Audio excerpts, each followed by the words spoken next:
Feeling good this morning. Besides that, this matchup, once again, it's been a tough 6 weeks. I'm glad you feel good about it. But the idea of your options here, the options are you're 1-5 and you pout about it, or you're 1-5 and you say, you know what, schedule gets easier. Let's figure out how to win today. That should be the central focus of everybody in that locker room, coaches, players. Let us all talk. Get this win today, whatever it takes. Okay, well, so here's my hang up with this, is that they're either going to tell me that I get to pay attention and I get to watch them closely over the next few weeks as you take on the Raiders and you take on a Ravens team that is a one-win team and doesn't know what it's doing at the moment, even if Lamar will be back in that stretch. You take on a Titans team that has already fired their head coach and absolutely stinks. Like it's going to tell me how serious I can take you in those type of games. Do I think this Browns team is better than the absolute dreck of the NFL? Yes, I do.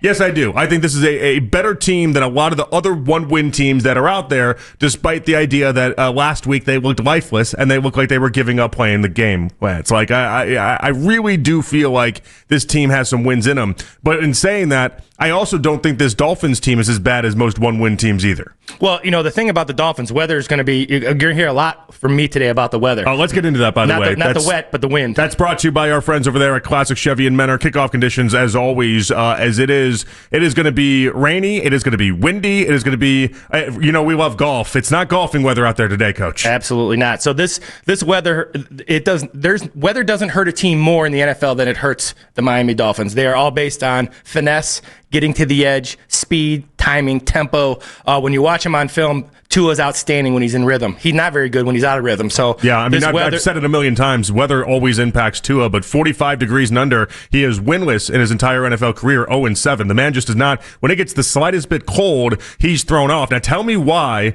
when it gets windy, he also gets thrown off. Is that because, although I joke and I call him Dillon Gabriel, welfare Tua's arm just isn't that big.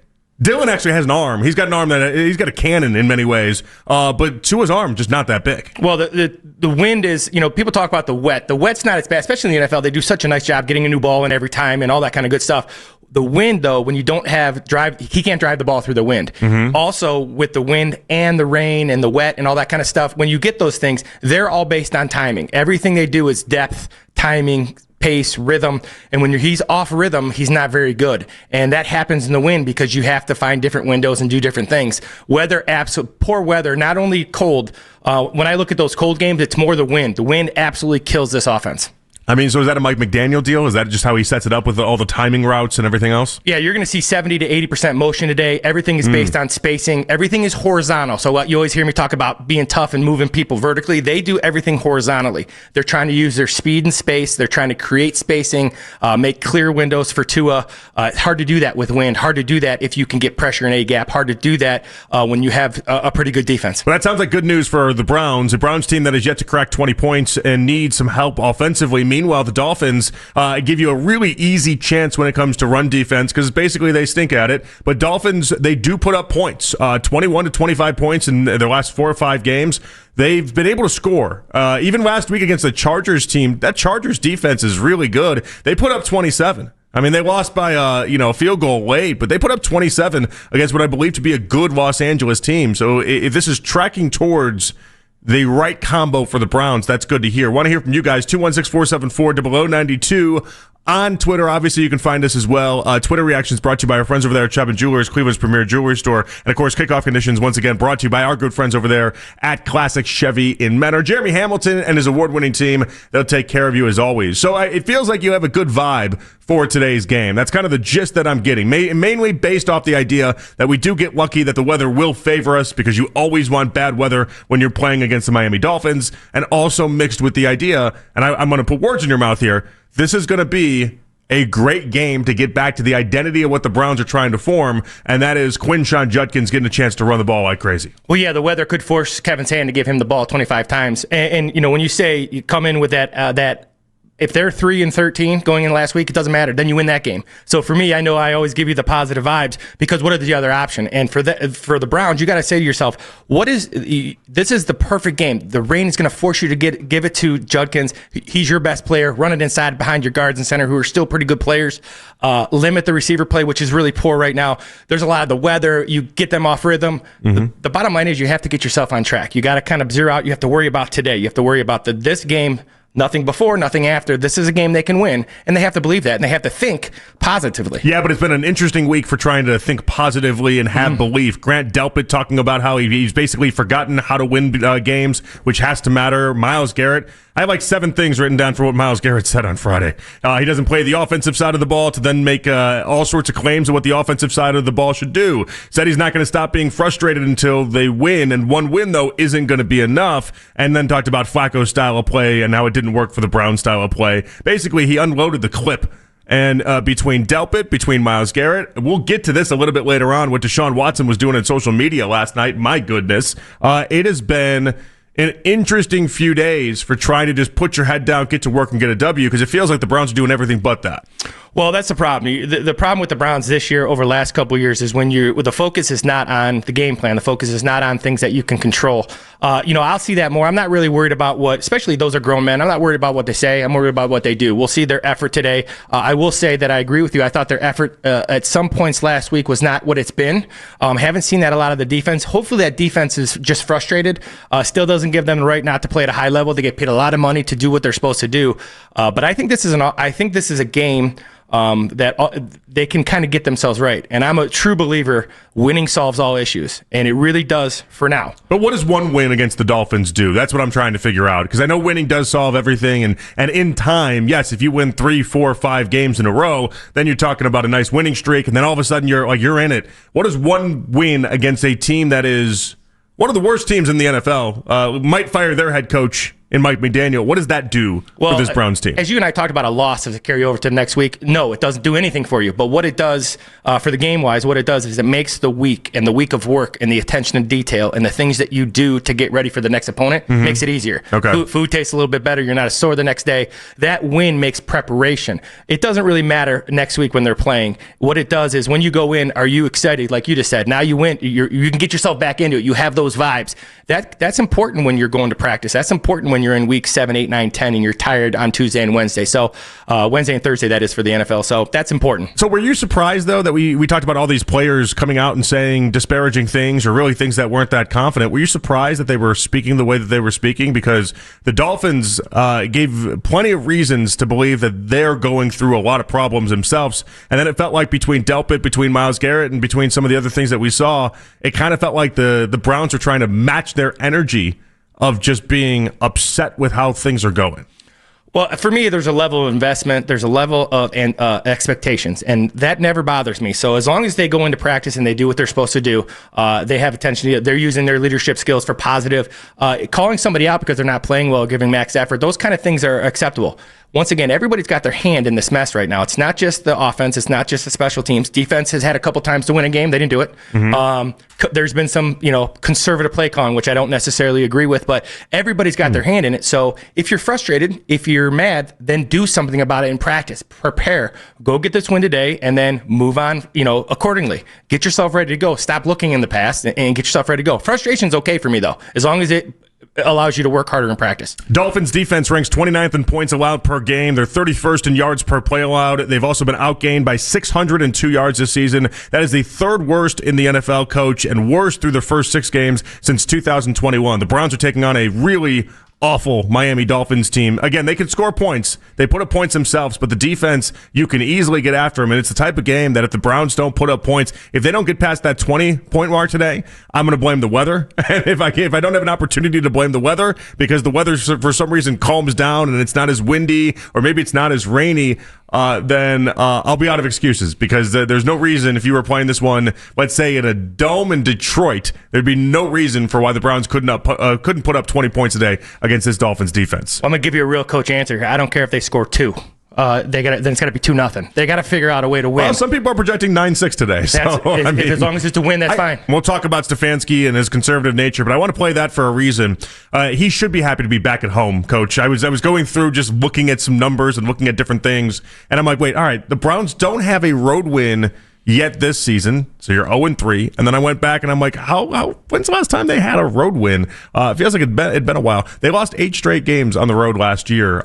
They won a week 2 game against Jacksonville on the road. We all remember that one. And then they lost 8 straight. So the Browns have now lost 11 straight games on the road. So they better be happy to get back home. Well, yeah, and that's an amazing stat. I didn't know it was that much. They've struggled away from home for a long time. In the NFL, winning away from home is really tough for even the elite teams. I think it comes down to parity, and I also think it comes down to that routine. NFL guys are such creatures of habit, and when you play away, your routine kind of gets messed up, I think, a little bit more than it does when you're home. Obviously, crowd noise, comfortability, whatever it is, it's hard to win away from home in any level of football. Well, at least back home, it feels like things are going maybe not the greatest, but a little bit better. They at least have and we'll bring that stat up again when we have road games and things are popping up, because that one, it has not gone away, and it's a remarkable stat, all things considered. Has your confidence in Stefanski taken a hit? I don't know how it hasn't taken a hit, and based off of what we've watched, I would say his approval rating, coach, is as low as I've ever seen Kevin Stefanski's approval rating in this city. He's got to find a way to claw out of that. What have you seen from Stefanski as of late? Well, actually, not the conservative style. It's the because you don't throw the ball 52 times if you're being conservative with a third-round quarterback.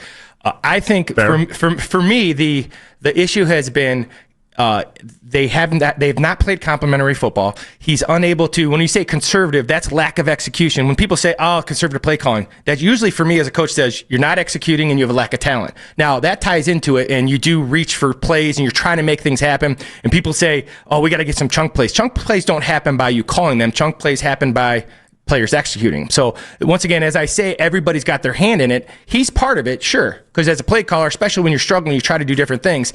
But he has made some calls that have been successful. Players got to do their part. He's got to do his part. The teams, once again, it's ad nauseum when I say this, but when it says it's a team game when you have a struggling offense, that's what I mean. Okay, so you texted me on, what was it, Friday morning, I think, after the Thursday night football game, and we all watched Joe Flacco, and Joe Flacco looked really good, right? He threw for 1 million yards, he threw for 1 million touchdowns, he won the game, he looked about everything that he wasn't here in the first 4 weeks of the season, and you'd made a comment about it being Andrew Berry's problem. It was more him than it was Stefanski. I disagree. I think where they're at right now, yes, Stefanski's not been given the most amount of talent in the world to deal with, sure. There's all sorts of ways that he set up Joe Flacco differently than what he did 2 years ago, though. And for me, that does fall on Stefanski's shoulders. You have to give him an opportunity to throw the ball deep. Not every pass that was thrown on Thursday night went to Jamar Chase and T. Higgins. A lot of them did, but not every pass did. He had 40-yard bombs going to guys you and me have never heard of before, okay? He was making something out of nothing with a lot of players that a lot of people wouldn't know if they were passengers in their car right now, Coach. Well, I would say this, and that's a very fair take, but I will say the Bengals defense stinks. And when you go into their staff meetings and you go into their team meetings on Monday morning, they know they have to score more points than the other team because their defense is going to give up points. So in turn, that Zach Taylor's always been aggressive, but that kind of ties into when you say complementary football, they know they have to score. The Browns, when you say conservative, to me, that's for me why it's on Andrew Berry's a little bit more is because they have to be conservative in the depth of routes they throw because they have to protect this defense because they do believe they have a defense that can stop people. Now, the defense hasn't as of late, though. The defense has stopped people as far as yards are concerned, but the defense is still allowing 24 points a game. The defense is still allowing points. By the way, worst red zone defense in the entire NFL. People talk about this defense as if it walks on water. Worst red zone. You get in the red zone, you're scoring on the Browns right now. That, it's not even a question mark. I like this Browns defense, but I'm getting a little agitated at the idea that we have to just sit back and say the defense can win its games when they tried that approach now. They've tried it for 6 weeks. And anytime you do that, you end up with Case Keenum driving down the field in London 80 yards to go ahead and win Minnesota the game. And that's that drive really hurt them, and that's very fair and honest. And what ends up happening is as a defense, you get outside of your box because you're trying to compensate for your offense. When people say complementary football, I don't understand. People don't really understand what that means. That means you have to do your part. And the defense has to be better than the offense because they're not right now. And the offense is not giving them anything. So what ends up happening is you want to play perfect. You're trying to create things that aren't there. You're trying to strip the ball. You're trying to jump routes. You're trying to do things that are outside your character. Now, the frustration level I think you heard from Miles and Delpit and these guys, I think that's what ends up happening because we're saying, well, they're giving up 24 points. Well, let's break that down to how long the field has had, what type of field position does the other offense have? What has your offense done? That all ties into it. 216-474-0092. Todd and Ward 1 up next. What's up, Todd? Jonathan, Coach Riz, no. My confidence in Stefanski has not moved at all. I've always thought he was a good coach, not a great. I didn't believe he was really unworthy of being Coach of the Year the times that he got there. This has been independent contractor, player, problems more so than anything else as why the Browns have not won. The penalties, the getting blown off the offensive line, the drops, oh my goodness, it's not in the contract apparently of Jerry Jeudy to mandatorily catch passes that are catchable. He jumps and jukes well, but you have to catch the balls too, Jerry, and the rest of y'all.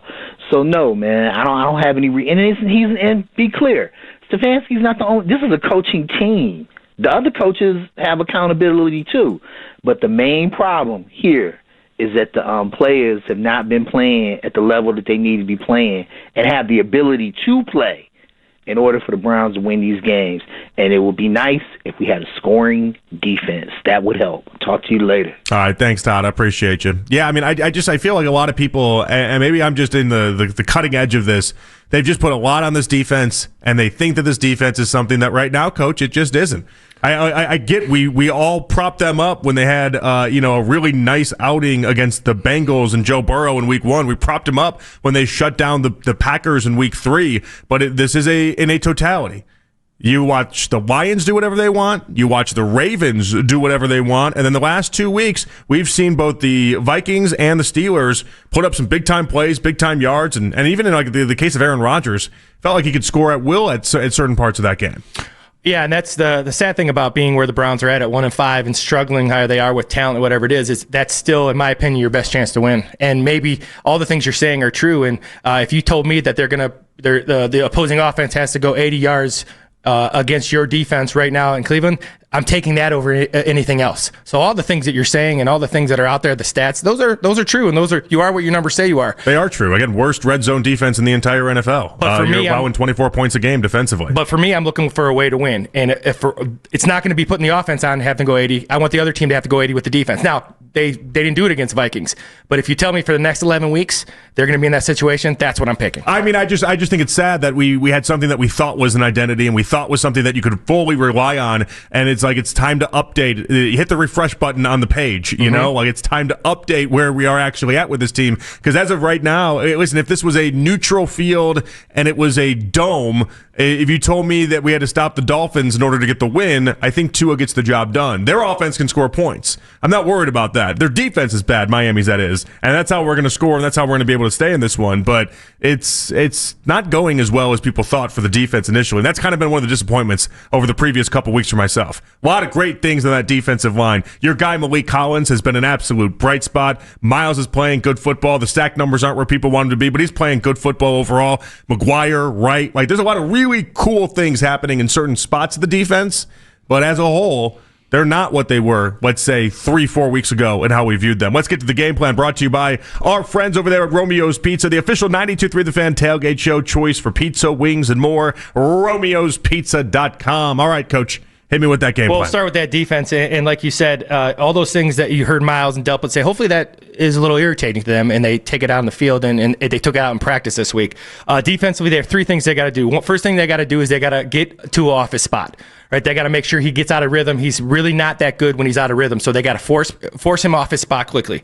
They got to make sure A-Chain doesn't get the edge. They got to set the edge hard on A-Chain so he doesn't get to the edge because he's very good. And thirdly, they got to keep Waddle out of the middle of the field. They like to throw those slants, bang eights, dig routes. He's very, very good at it. So that's what they have to do. On offense, it's very, very, very, very simple. Give the ball to Judkins 25, 30 times. He needs 25 to 30 carries today against this run defense that is as bad as I've watched in a long time. Still an NFL team. They got to block them, but they got to hand the ball off and find a way to win. 2-0, 25-0, whatever it is. Find a W today.